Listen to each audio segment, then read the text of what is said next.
নাহমাদুহু ওয়া নুসাল্লি আলা রাসূলিহিল কারীম আম্মা বা'দ।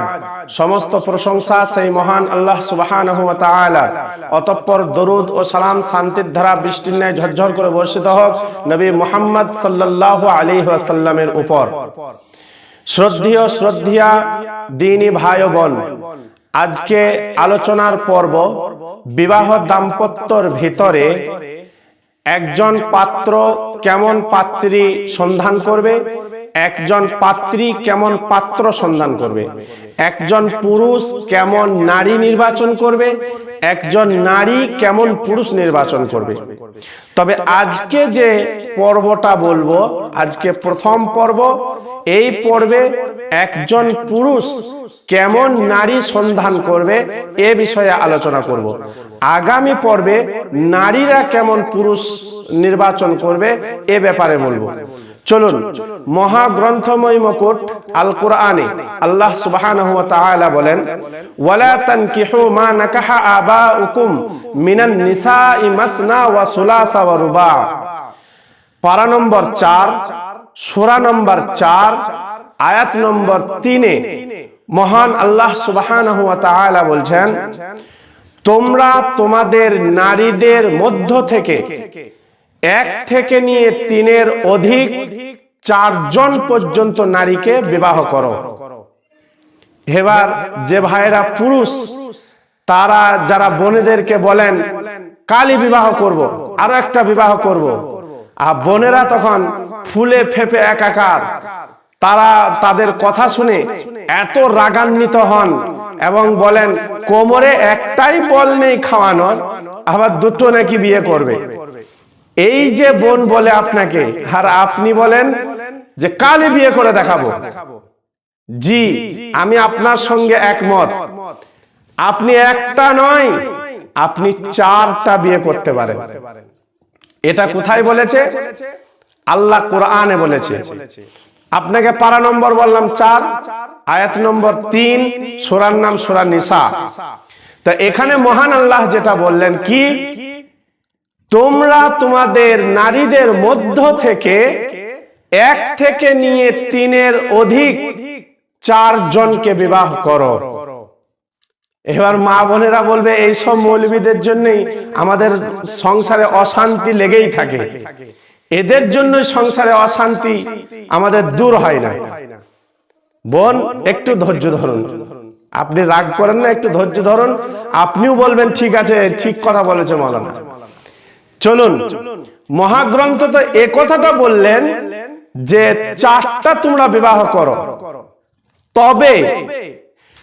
তবে তোমরা যদি আশঙ্কা করো তাহাদের মধ্য সংযত আচরণ করতে না পারার, তোমরা যদি আশঙ্কা করো ওই নারীদের মধ্যে, অর্থাৎ 1-এর অধিক যে বিবাহ করবে, সেই বিবাহ করে আমি ন্যায় সঙ্গত আচরণ বা ন্যায় নিষ্ঠতা, ন্যায় বিচার তাদের মধ্যে আমি করতে পারবো না, তাহলে আপনার জন্য একটাই যথেষ্ট।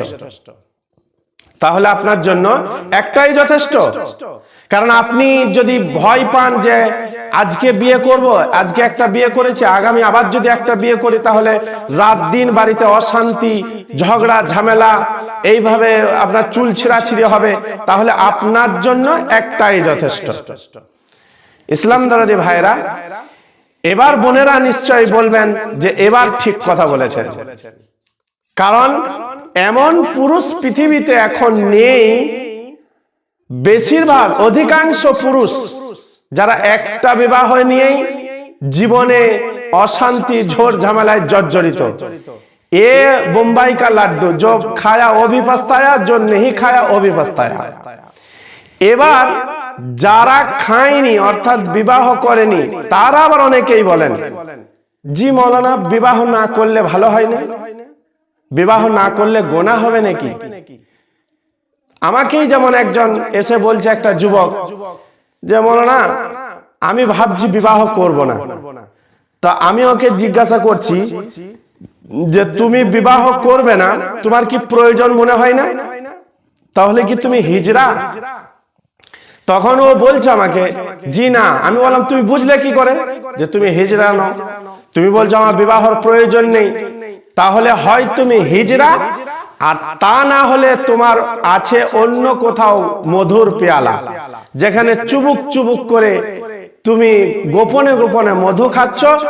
অশান্তি ঝড় ঝামেলা পাশের বাড়িতে হয়েছে, তাই ভয়ে তুমি মনে করছো যে এইরকম যদি আমারও হয়, এর জন্য আমি বিবাহ থেকে দূরে থাকবো। এটা তোমার মানসিকতা। জি হ্যাঁ, এই পার্থিব জীবনটাতে যদি দুঃখ না থাকতো তাহলে সুখের মর্ম কেউ বুঝতো না। যদি অন্ধকার না থাকতো তাহলে রাত্রের কি মর্ম সেটা মানুষ বুঝতো না। যদি কষ্ট না থাকে তাহলে সুখের মর্মটা মানুষ বুঝতে পারতো না। অর্থাৎ একটা থাকবে, বিপরীত আর একটা থাকবে, তবেই তার মর্মটা তার মূল্যায়ন করতে পারবে, নচেত মানুষ মূল্যায়ন করতে পারবে না। অনুরূপ ভাবে আল্লাহ সুবহানাহু ওয়া তাআলা কোরআনে বলেন, অমিন আয়াতিহি আন খালাকা লাকুম মিন আনফুসিকুম আজওয়াজাল লিতাসকুনু ইলাইহা ওয়া জাআলা বাইনাকুম মাওয়াদ্দাতাও ওয়া রাহমা। পৃথিবীর বুকে আল্লাহ বহু নিয়ামত দান করেছেন। যে সমস্ত নিয়ামতগুলি, যেমন দেখুন সূর্য, চন্দ্র, আপনার পাহাড় পর্বত, আল্লাহর যে নিয়ামত আছে, সে নিয়ামতগুলি আপনি গুণে দেখে শেষ করতে পারবেন না। এর জন্য আল্লাহ কোরআনেও বলেছেন, ইন্নাল্লাযীনা কুল্লাউ কানাল বাহরু মিদাদাল লিকালিমাতি রাব্বি লানাফিদাল বাহরু ক্বাবলা আন তানফাদা কালিমাতু রাব্বি ওয়ালাউ জিনা বিমিসলিহি মাদাদা। এই যে কোরআনের আয়াত, আল্লাহ নিজেই বলে দিয়েছেন যে তোমরা যদি পৃথিবীর যত গাছগুলি আছে সেগুলিকে যদি কলম রূপে ব্যবহার করো, পৃথিবীর সমস্ত পাতাগুলিকে যদি কাগজ রূপে ব্যবহার করো, পৃথিবীর সমস্ত নদ নদী খাল বিল যেখানে যা আছে জল জমে, সেই জলগুলোকে যদি কালি রূপে ব্যবহার করো, তবুও তোমরা আমার প্রশংসা করে লিখে শেষ করতে পারবে না। তো সেই মহান আল্লাহ এত নিয়ামত পৃথিবীর বুকে মানুষকে দান করেছেন।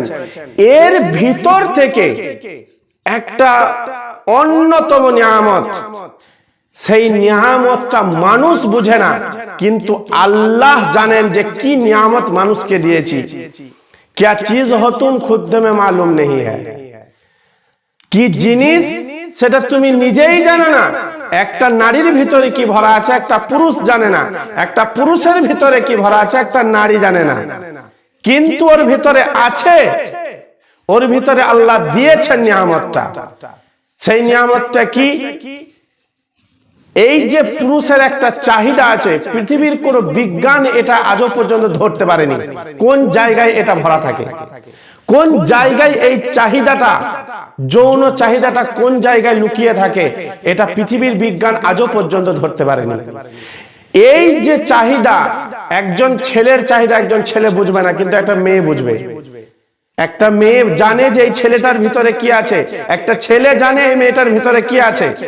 সুতরাং যত নিয়ামত পৃথিবীতে আল্লাহ দিয়েছেন, ওর ভিতরে একটা অন্যতম যেটা মূল্য দেওয়া যাবে না, সেই নিয়ামতটার নাম হলো স্ত্রী। এর জন্য বিবাহ করতে হবে। নবী মুহাম্মদ সাল্লাল্লাহু আলাইহি ওয়াসাল্লাম এই যারা আপনার কিনা সন্ন্যাসী, সন্ন্যাসীদের কোনো সুযোগ তিনি দেন নাই। ইসলামে সন্ন্যাসীদের কোনো সুযোগ নেই, ইসলামে বৈরাগ্যর কোনো স্থান নেই। সুতরাং ইসলামে বিবাহ করতে হবে। নবী মুহাম্মদ সাল্লাল্লাহু আলাইহি ওয়াসাল্লাম বলছেন, একটা মানুষ অর্ধ দিন হয়ে থাকেন, তিনি তখনই পূর্ণাঙ্গ দিন পান যখন তিনি বিবাহ করেন। অর্থাৎ বিবাহ করতে হবে, এটা নবী মুহাম্মদ সাল্লাল্লাহু আলাইহি ওয়াসাল্লামের ফর্মুলা। এবার চলুন, নবী মুহাম্মদ সাল্লাল্লাহু আলাইহি ওয়াসাল্লাম যে বিবাহ করতে বললেন কেন? আম্মা জান আয়েশা সিদ্দিকা রাদিয়াল্লাহু তাআলা আনহার কাছে তিনজন ব্যক্তির দল এলো। একজন ব্যক্তি, এবার আম্মা জান আয়েশার কাছে জিজ্ঞাসা করা হলো নবী মুহাম্মদ সাল্লাল্লাহু আলাইহি ওয়াসাল্লামের আদর্শের ব্যাপারে, যে তিনি কি করেন। তো তিনি বললেন, রাত্রি বেলাতে তিনি নামাজে ব্যস্ত থাকেন, দিনের বেলায় তিনি সিয়ামে ব্যস্ত থাকেন, এইভাবে করে বর্ণনা দিলেন। তো ওদের মধ্যে থেকে একজন বলল, তাহলে আমি সারা জীবন ভোর সিয়াম পালন করে যাব, অর্থাৎ রোজা রেখে যাব। আরেকজন বলল আমি রাত দিন ধরে নামাজ পড়ে যাব। আরেকজন ওদের ভেতর থেকে বলল যে আমি জীবনে কোনোদিন বিবাহই করব না, আমি জীবনে কোনোদিন বিবাহই করব না। নবী মুহাম্মদ সাল্লাল্লাহু আলাইহি ওয়াসাল্লাম বেরিয়ে চলে এলেন এবং এসে বললেন যে তোমরা একই কথা বলছো, আমি আমি নামাজও পড়ি রাত জেগে, আমি সিয়ামও থাকি এবং আমি বিবাহও করেছি। অর্থাৎ তিনি বোঝাতে চাইলেন কেউ যদি রাত্রি জেগে ইবাদত করে চোখের একটা হক আছে, হকটা নষ্ট হবে। কেউ যদি মনে করে যে সারাটি জীবন ভর আমি সিয়াম পালন করে যাব, রোজা রেখে যাব, তাহলে তার শরীরের প্রবলেম হবে, ক্ষতি হবে। কিন্তু নবী মুহাম্মদ সাল্লাল্লাহু আলাইহি ওয়াসাল্লাম বলেন আমি সবই করেছি, আমি তোমাদের চাইতে বেশি আল্লাহকে ভয় করি, তোমরা যা ভয় করো তার চাইতে অধিক বেশি আমি ভয় করি। এর জন্য আমি সিয়াম থাকি, নামাজেও ব্যস্ত থাকি এবং আমি বিবাহও করেছি। সুতরাং ইসলামে বৈরাগ্যর কোনো স্থান নাই, সুযোগ নাই, বিবাহ করতে হবে, এটাই হলো চূড়ান্ত। এবার চলুন কেমন নারী দেখে আপনি বিবাহ করবেন। নারীটা যে দেখবেন তো কেমন নারী চাই আপনার, এটাও মহাগ্রন্থ আল কোরআনে আল্লাহ সুবহানাহু ওয়া তাআলা উল্লেখ করে দিয়েছেন বিস্তারিতভাবে। কি? বিসমিল্লাহির রহমানির রহিম। আসা রাব্বুহু ইন তাল্লাকাকুন্না আন ইউবদিলাহু আজওয়াজান খায়রাম মিনকুন্না মুসলিমাতিন মুমিনাতিন কানিতাতিন তাইবাতিন আবিদাতিন সাইহাতিন সাইয়্যিবাতিন ওয়া আবকারা। মহান আল্লাহ রাব্বুল আলামিন তার মহাগ্রন্থ আল কোরআনের ভিতরে 8খানা জিনিসের বয়ান করলেন। 8টি জিনিসের কথা তিনি বললেন। প্রথম নাম্বারটা হলো, ও সারা পৃথিবীর পুরুষের দল, তোমরা যখন কোনো মহিলাকে বিবাহের জন্য সম্বন্ধ দাও, কোনো মহিলাকে তোমরা যখন বিবাহের জন্য সন্ধানে যাও, তখন তোমরা প্রথম যে পোস্টারটা দেখবে, প্রথম যে সাইনবোর্ডটা দেখবে, প্রথম তোমার স্ট্রাকচারটা ফর্মুলা যেটা হবে রে, সেটার নাম হলো মুসলিমাতিন, সেই মুসলমান বটে কিনা। প্রথম স্ট্রাকচারটা কি হবে? সে মুসলমান বটে কিনা। মুসলিমাতিন, সাইনবোর্ডটা তার মুসলমান হবে। এবার সাইনবোর্ড তো দেখলেন, এর ভিতরে ঢুকে মাল কি আছে গোডাউনে দেখতে হবে। তো আল্লাহ সুবহানাহু ওয়া তাআলা সে কথাগুলো বয়ান করছেন। বিসমিল্লাহির রহমানির রহিম। মুমিনাতিন, সেই নারীটা প্রথম নম্বরে যে ক্যাটাগরিটা থাকবে, প্রথম নম্বরে যে গুণটা তার ভিতরে পাওয়া যাবে, সেই গুণটা হলো, সেই ক্যাটাগরিটার নাম হলো, সেই নারীটা মুমিনা হবে, সেই নারীটা বিশ্বাসিনী হবে। প্রথম কি? মুসলমান। দ্বিতীয় কি? মুমিনা হবে। নাম্বার 3, কানিতাতিন, সেই মেয়েটা অল্পতে সন্তুষ্ট হবে, অর্থাৎ অনুগত্যকারিণী হবে। নাম্বার 4, আবিদাতিন, সেই মেয়েটা ইবাদতকারিণী হবে। নাম্বার 5, সাইহাতিন, সেই মেয়েটা সিয়াম পালনকারিণী হবে।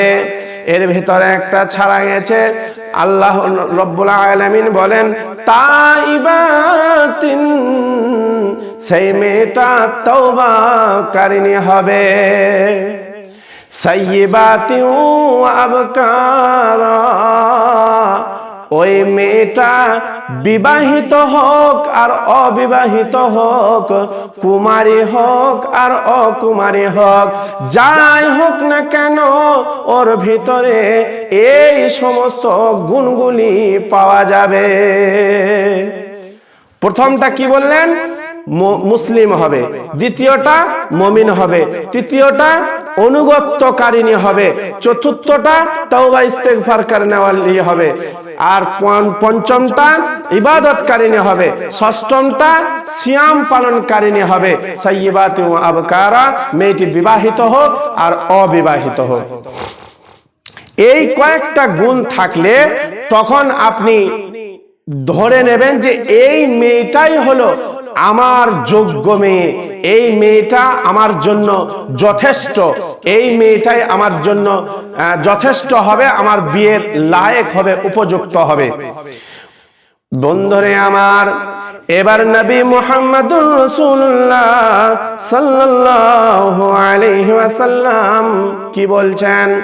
আবু হুরায়রা রাদিয়াল্লাহু তাআলা আনহু হইতে একটা হাদিস বর্ণনা করেন।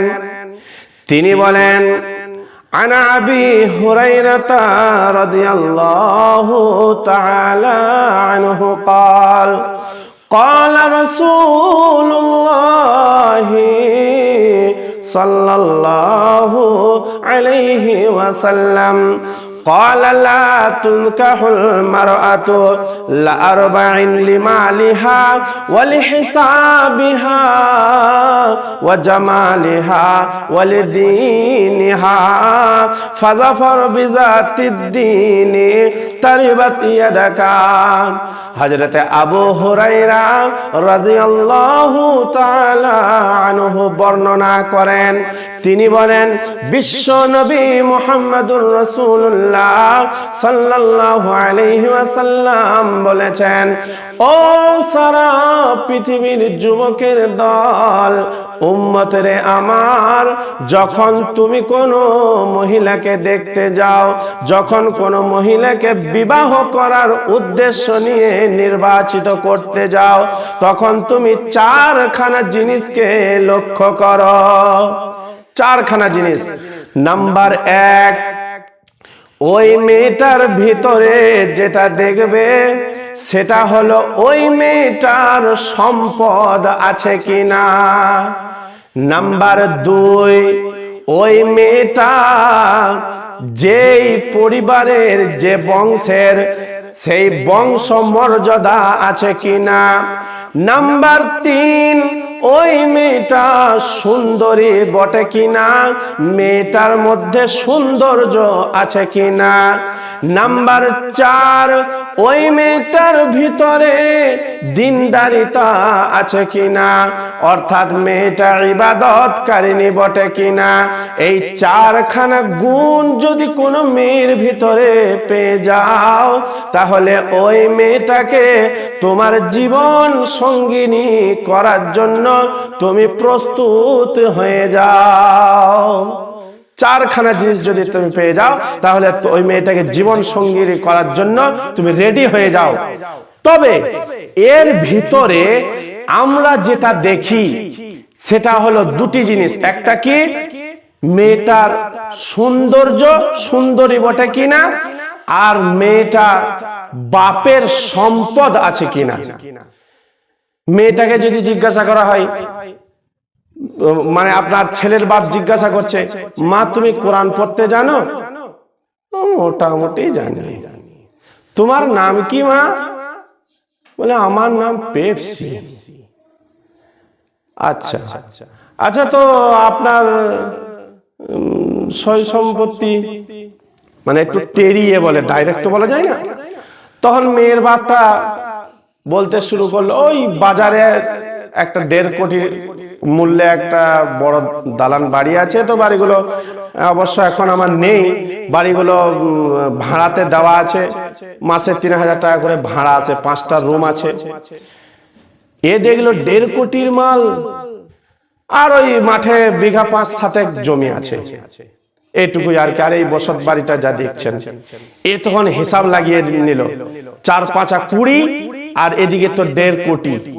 বাস তখন এবার মেয়েটা যখন বলল যে না কোরআন পড়তে সেরকম জানি না, বলছে কোনো অসুবিধা নাই, কোনো অসুবিধা নাই, জীবনে কোনোদিন মানুষের শিক্ষার অভাব নেই, আপনার শিক্ষার সময় নেই, সারা জীবনটাই পড়ে আছে শিক্ষার জন্য, অর্থাৎ এখন শিখনি তো কি হয়েছে, শিখে নেবে।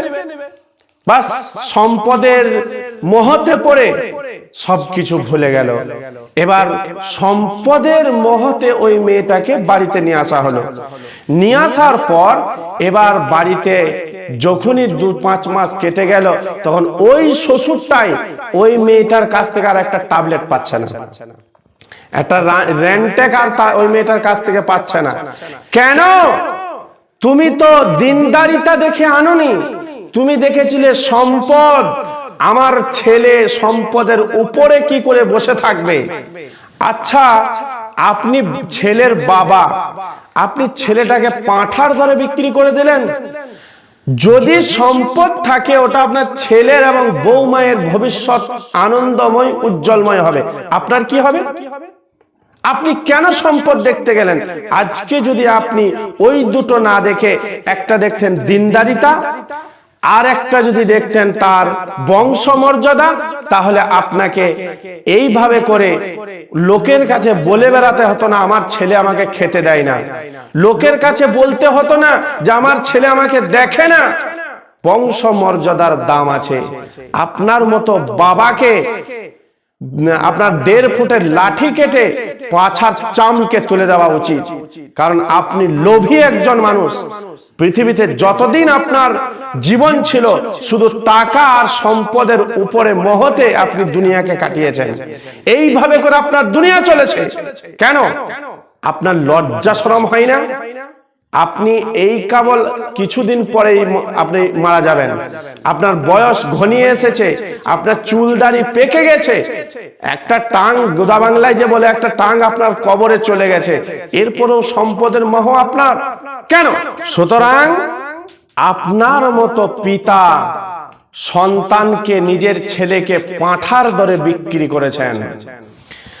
আদেশ করিল আল্লাহ পবিত্র কোরআনে, বিবাহ করিতে যত আদম সন্তানে।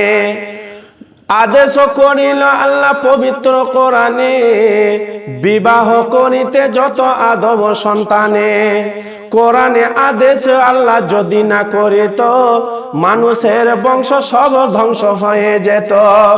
কিন্তু হাই বর্তমানে হতেছে এমন, বেটির বিয়েতে বেটার বাপ নিচ্ছে দেখো পণ। কিন্তু হাই বর্তমানে হতেছে এমন, বেটির বিয়েতে বেটার বাপ নিচ্ছে কত পণ। কেহ সোনা দানা নিচ্ছে, কেহ টাকা কড়ি, কেহ জমি জায়গা নিচ্ছে, কেহ নিচ্ছে বাড়ি। আরো কত বাপজি বলে নিজ কানে শুনি, আরো কত বাপজি বলে নিজ কানে শুনি, টাকা পয়সা নেব না কো দাও গো কিছু জমি। টাকার বেলায় সাধু সাজে চোর, টাকার বেলায় সাধু সাজে জমির বেলায় চোর, টাকার বেলায় সাধু সাজে জমির বেলায় চোর। বর্তমানে বেটার বাপ এমনি হারামখোর। চোর লোকে চুরি করে অন্ধকার হলে, চোর লোকে চুরি করে অন্ধকার হলে, আর বেটার বাপ চুরি করে দিনেরই উজ্জ্বলে। হায়রে বেটার বাপ তুমি এমনি লোভী হলে, হায়রে বেটার বাপ তুমি এমনি লোভী হলে, টাকার বদলে বেটা বিক্রি করিলে। সুখবাজারে হাটে শুনি বিক্রি হয় পাঁঠা, সুখবাজারের হাটে শুনি বিক্রি হয় পাঁঠা। পাঁঠার মতো বিক্রি করো তোমরা নিজের বেটা। তোর জন্য কত নারী বিষ পান করে, তোর জন্য কত নারী বিষ পান করে, কত নারী গলায় দড়ি দিয়ে ঝুলে পড়ে। তোর জন্য কত নারী বিষ পান করে, কত নারী গলায় দড়ি দিয়ে ঝুলে পড়ে। এর জন্য কে বাদাই জানো বেটার বাপ, এর জন্য কে বাদাই জানো বেটার বাপ, শত শত বেটার বাপ দিচ্ছে অভিশাপ। সুতরাং তোমার মতো বেটার বাপ ছেলেকে পাঁঠার দরে বিক্রি করেছে। সম্মানীয় সুধীবিন্দু, আপনাকে পরিশেষে যেটা বলবো সেটা হলো মেয়েদের চারটি জিনিস দেখে আল্লাহর রসুল বিয়ে করতে বলেছেন। এই চারটি জিনিস আপনাকে বর্ণনা করলাম। আল্লাহ আমাদের জানার শোনার থেকে বেশি আমল করার তৌফিক দান করুক। আসসালামু আলাইকুম।